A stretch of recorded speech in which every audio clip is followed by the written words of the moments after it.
நாளும் சுகமா இருக்கணும், சந்தோஷமா இருக்கணும்னு ஆசைப்படுறோம். ஆனா எல்லா நாளும் அப்படி இருக்கிறது இல்ல.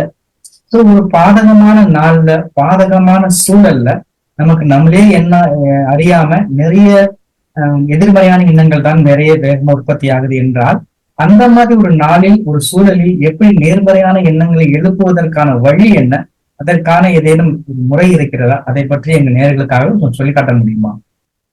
நம்ம எல்லாம் ஒவ்வொரு நாளும் 3 வேளை உணவு சாப்பிடுறோம். காலையில காலை உணவு, பிறகு மதிய உணவு, இரவு உணவு. நம்ம சாப்பிடும் போது ஒரே சுவையா இருந்தா உணவு பிடிக்குமா?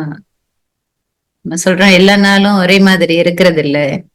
உணவு அடிப்படையில பார்க்கும் போது நமக்கு இனிப்பு பிடிக்கும்னா, உங்களுக்கு இனிப்பு பிடிக்குமா?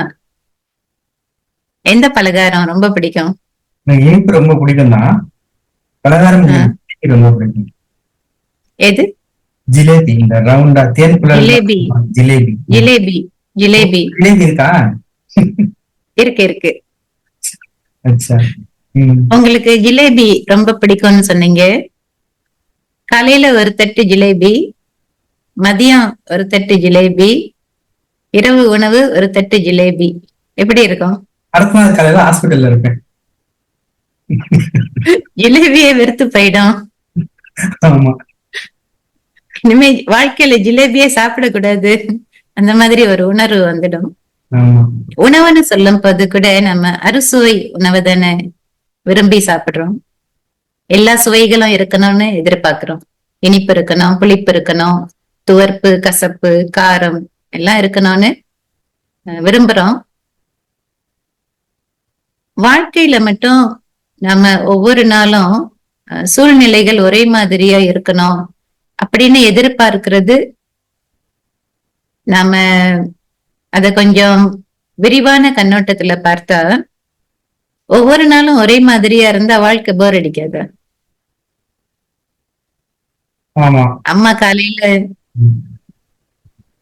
அம்மா காலையில தோசை சுட்டு வச்சிருக்காங்க, மறுநாளும் தோசை என்ன கேட்போம்? இன்னைக்கும் தோசையா, எனக்கு வேணாம் அப்படின்னு சொல்றாங்க. எல்லா மனிதர்களும் ஒரே மாதிரி இருந்தா வாழ்க்கை இயந்திரமயமால இருக்கும்.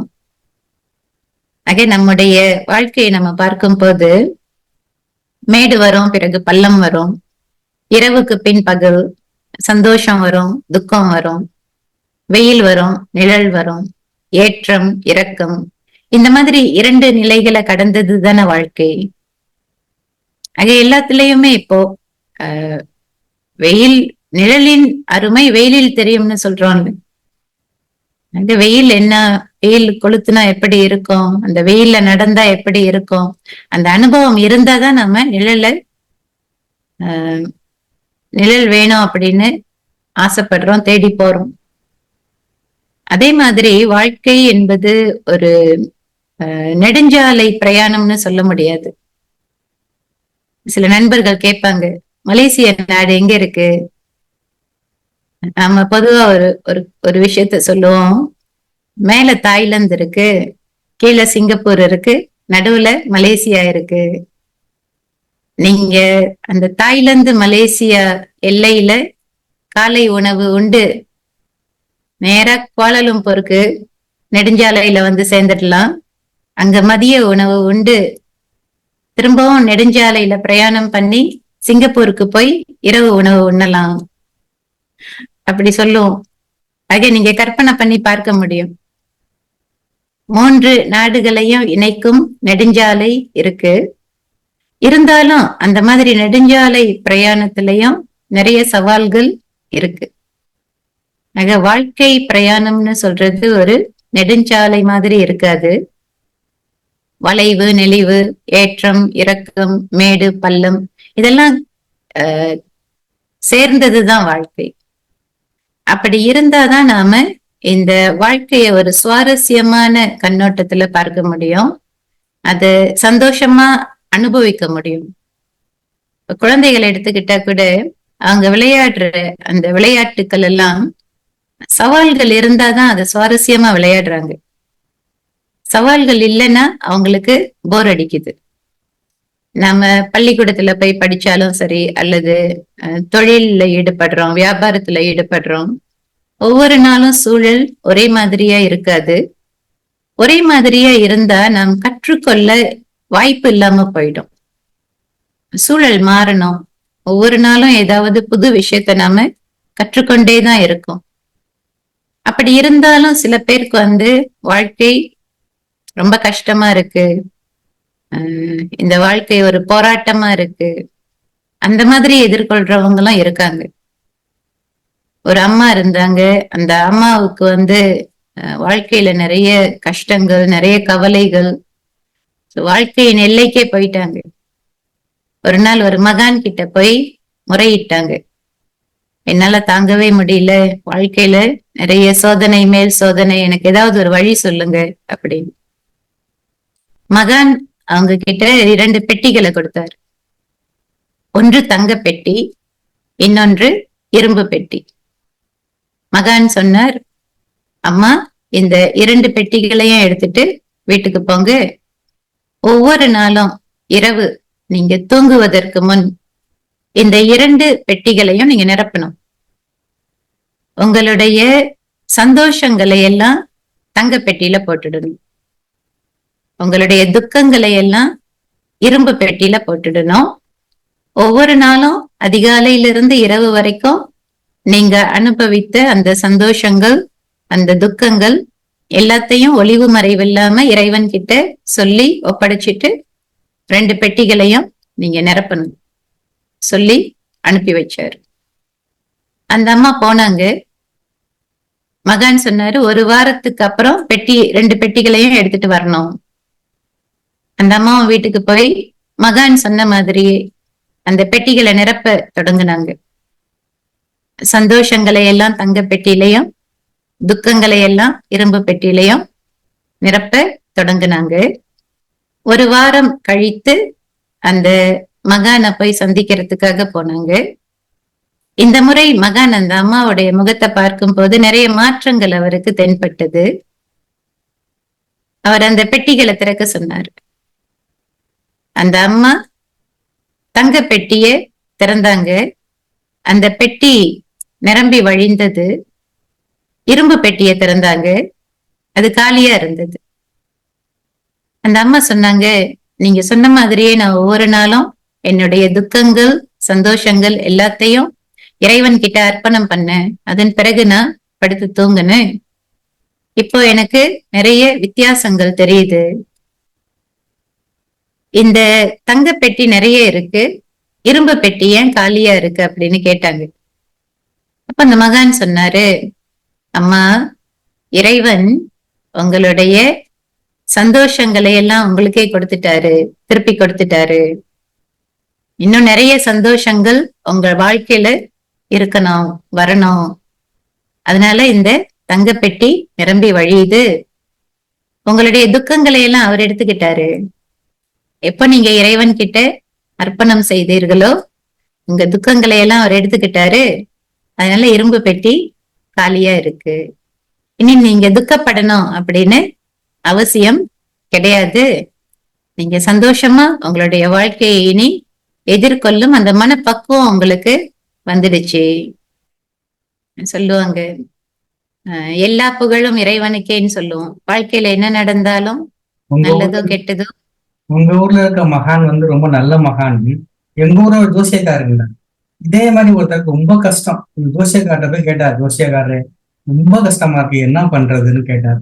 இந்த ஜோசியக்காரர் சொன்னார், ஒன்னும் கவலைப்படாது, 6 மாசம்தான் அப்படின்னு சொன்னார். அவர் ஜோசியம் கேட்க போனவர் கேட்டாரு, அடுத்தது 6 மாசத்துக்கு சரியா போயிடுமா அப்படின்னு கேட்டாரு.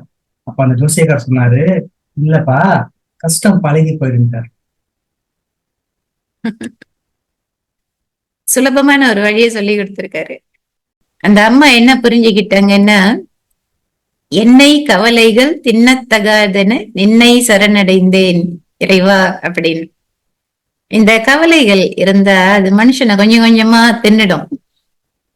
ஆக அந்த கவலைகள் நம்மை தின்னா வண்ணம் நம்மை நாம் பாதுகாத்து கொள்ளணும். அதே நேரத்துல இந்த இறைவனுடைய பாதுகாப்பும் இறைவனுடைய தொடர்பும் அதுக்கு நமக்கு நிறைய உதவி செய்யுது. வாழ்க்கைன்னு சொல்லும் போது 6 காலங்களும் மாறி மாறி வருது. 4 பருவ காலங்கள்னு சொல்லுவாங்க. இந்த காலங்கள் மாறி மாறி வருது. எல்லாமே கடந்து போய்கிட்டு இருக்கு. வாழ்க்கை ஒரு சக்கரத்துல போய்கிட்டு இருக்கு. ஆக இந்த வாழ்க்கையை நாம சரியான வழிமுறையில, ஒரு நிமிஷம் நேர்மறையான ஒரு நிமிஷம் வழிமுறையில ஒரு நிமிஷம். இந்த எல்லா வாழ்க்கை சக்கரம் சொல்றாங்களே, அது ஏன் வாழ்க்கை சக்கரம்னு சொல்றாங்க? எல்லாருமே வாழ்க்கை சக்கரம்னு சொல்றாங்களே, ஏன் வாழ்க்கை சக்கரம்னு சொல்றாங்க? நீங்களும் சொல்றீங்க. சக்கரம்னு சொன்னா இப்போ ஒரு வட்டம்னு சொல்றோம். வாழ்க்கை ஒரு வட்டம் அப்படின்னு சொல்றோம். ஒரு வட்டத்தை நாம வரையும் போது நம்ம எங்க தொடங்கணும் எங்க முடிச்சோம்னு நம்மால சொல்ல முடியுமா? நமக்கு சொல்ல முடியும். இப்ப நான் ஒரு வட்டத்தை வரைகிறேன், அந்த வட்டத்தை உங்ககிட்ட காட்டுறேன். நான் எங்க தொடங்கினேன் எங்க முடிச்சேன் சொல்லுங்க பாப்போம். சொல்ல முடியும். சொல்ல முடியும்? சொல்ல முடியாது. அதுவே இப்போ மற்ற முக்கோணமா இருக்கட்டும் அல்லது சதுரமா இருக்கட்டும், எப்படி பெரும்பாலும் எப்படி தொடங்குறோம் எப்படி முடிக்கிறோம் அப்படின்னு தெரியும். இந்த சக்கரம் அப்படின்னு சொல்லும் போது அது எப்ப தொடங்குனது எப்ப முடியுது, எவ்வளவு காலமா தொடர்ந்து கொண்டுள்ளது, இது ஒரு வினோதமான விஷயம். நம்முடைய வாழ்க்கையில நாம பல விஷயங்களை நம்ம சுற்றி பார்க்கும் போது எல்லாமே ஒரு சக்கரத்துல தானே போய்கிட்டு இருக்கு. உதாரணத்துக்கு இப்ப மணி ஒரு என்ன மணி, இப்போ இங்க 9 மணி ஆகுறது, உங்களுக்கு ஒரு 2:30 மணி குறைவா இருக்கும். அந்த கடிகார முள் சுத்துது, திரும்ப சுற்றி இதே 9 மணியோ ஒரு நாளைக்கு 2 வேளை காட்டுது. அந்த கடிகாரம் ஒரு சக்கரத்துல போய்கிட்டு இருக்கு. ஒரு குழந்தை பிறக்குது, வளருது, வாலிபன் ஆகுது, முதிய வயது வந்த பிறகு இறந்து மீண்டும் குழந்தையா பிறக்குது. வயல்ல நாற்று நடுறோம், அறுவடை பண்றோம், பிறகு திரும்பவும் எல்லாத்தையும் சுத்தப்படுத்திட்டு புதிய நாற்றுகள் நடறோம். இந்த மாதிரி நம்முடைய வாழ்க்கையில எல்லாமே சக்கரத்துல சுழன்று கொண்டு இருக்கிறனாலதான் வாழ்க்கை ஒரு சக்கரத்துல போய்கிட்டு இருக்கு, அல்லது வாழ்க்கை ஒரு வட்டம் அப்படின்னு சொல்றோம்.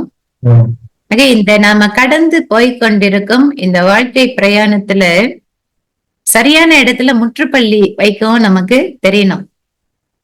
எங்க முற்றுப்புள்ளி வைக்கணும் சொல்லுவாங்க. அந்த மாதிரி செய்யலைன்னா வார்த்தையும் வாழ்க்கையும் அர்த்தம் இல்லாம போயிடும்.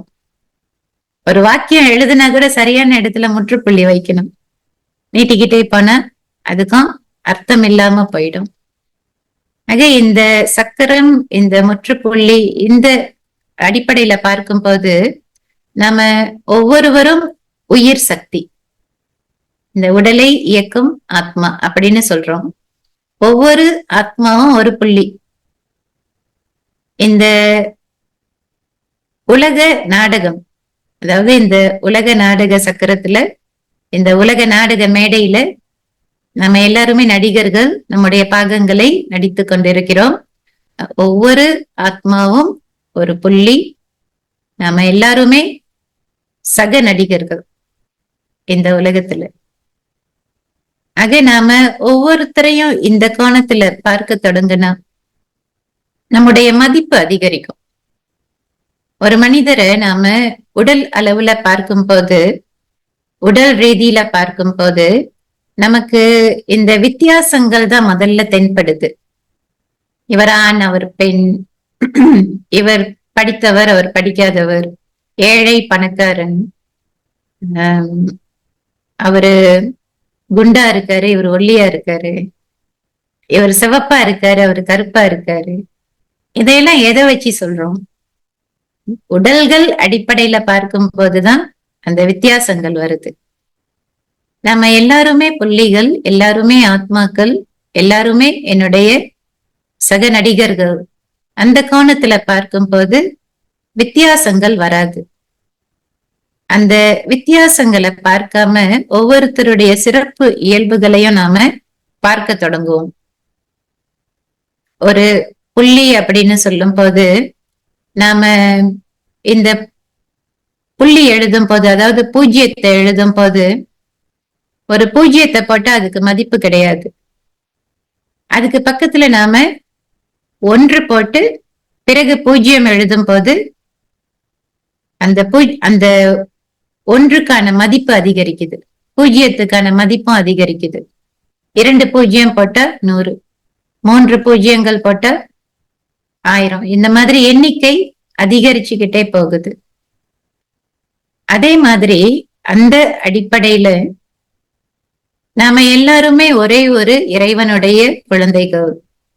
எல்லாருமே பூஜ்ஜியம் தான், நம்ம எல்லாருமே 0 தான். இறைவன் தான் ஹீரோ. ஆக நம்ம எல்லாரும் இறைவனுடைய குழந்தைகள், எல்லாரும் ஒரே மாதிரி தான் இருக்கோம். அந்த உணர்வுகளின் அடிப்படையில நாம வாழ்க்கையில் தோன்றும் அந்த சூழ்நிலைகளை எதிர்கொள்ளும் போது ஒவ்வொரு நாளும் ஒரே மாதிரி இல்ல, போர் அடிக்குது, இந்த மாதிரி உணர்வுகள் நமக்கு வராது. ஆக அந்த அறியாமை என்ற இருளிலிருந்து நம்மால வெளிச்சத்துக்கு வர முடியும். அப்போ எனக்கே ஒரு உணர்வு தோன்றும், என்னுடைய வாழ்க்கையில் நான் தான் மிக முக்கியமானவன்.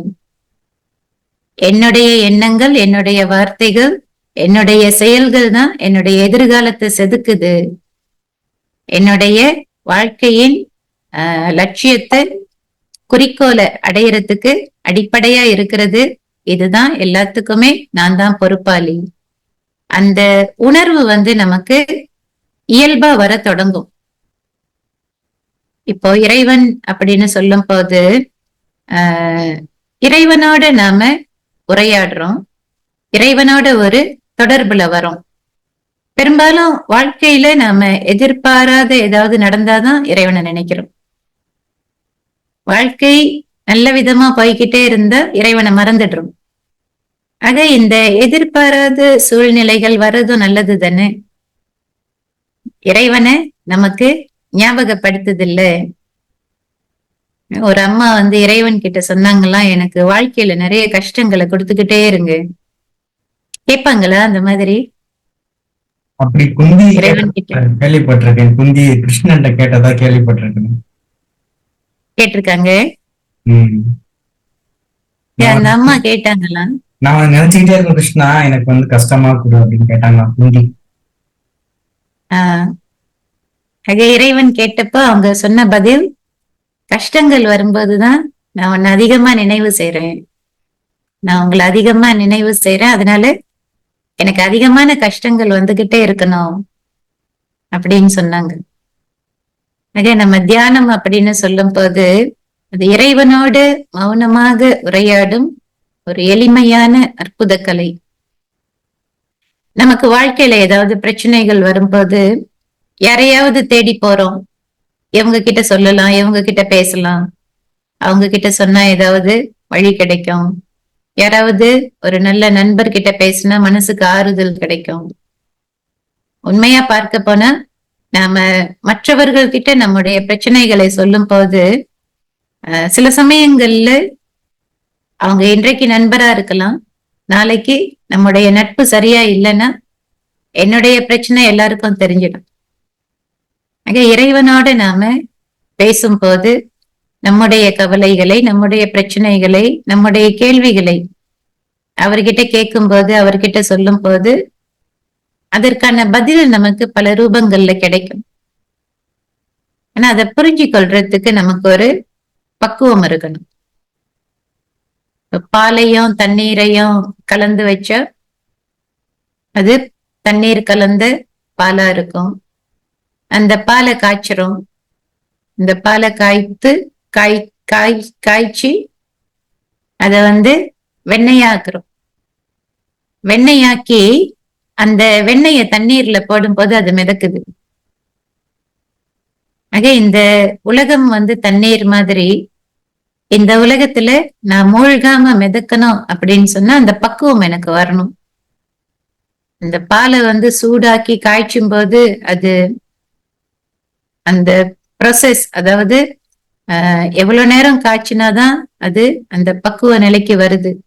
பிறகு அதை வெண்ணெயா கடையும் போதும் அதுவும் ஒரு ப்ராசஸ்ல போய் தான் அந்த நிலையை அடையுது. அதே மாதிரிதான் நம்முடைய வாழ்க்கை. நம்முடைய வாழ்க்கை ஈஸியா இருக்கணும், சுலபமா இருக்கணும், கிடைச்சதெல்லாம் நினைச்சதெல்லாம் நடக்கணும், கேட்டதெல்லாம் கிடைக்கணும் அப்படின்னு சொன்னா வாழ்க்கை போர் அடிக்கும். வாழ்க்கையில ஒரு சுவாரஸ்யம் இல்லாம போகும்.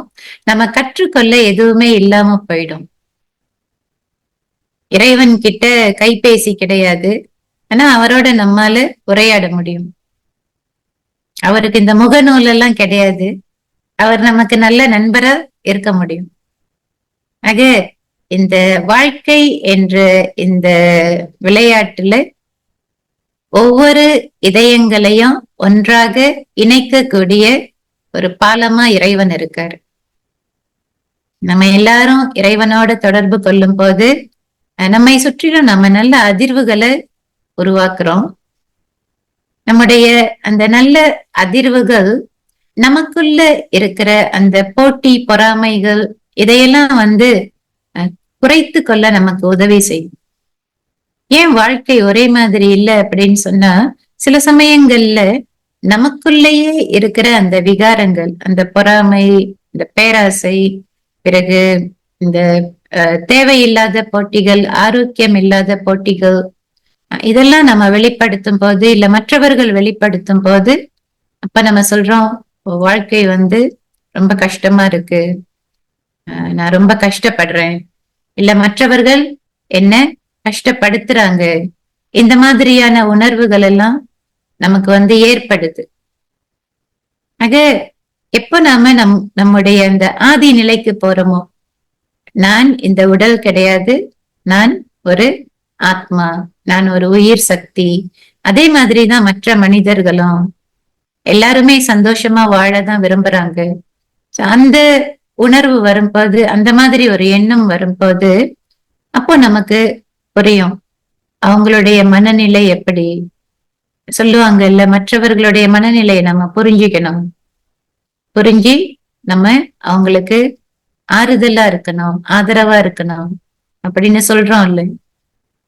இந்த அன்பு என்ற அடிப்படையில தான் இந்த மனித உலகம், இந்த மனித குடும்பம் உருவாக்கப்பட்டுள்ளது.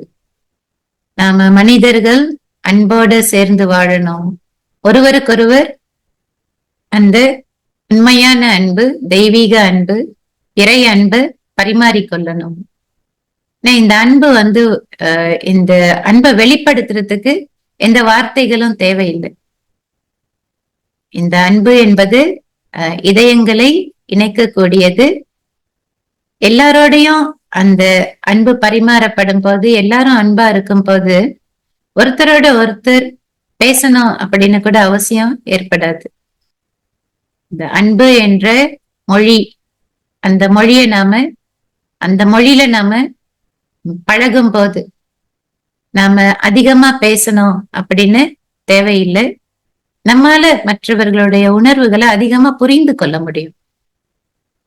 அதனாலதான் சொல்லப்படுது, மனதின் மொழிகள் புரிந்து விட்டால் மனிதருக்கு மொழியே தேவையில்லை. இன்றைக்கு மொழி அடிப்படையில கூட நிறைய கருத்து வேறுபாடுகள் வருது. இந்த மொழிதான் முதல்ல, அந்த மொழி பிறகு.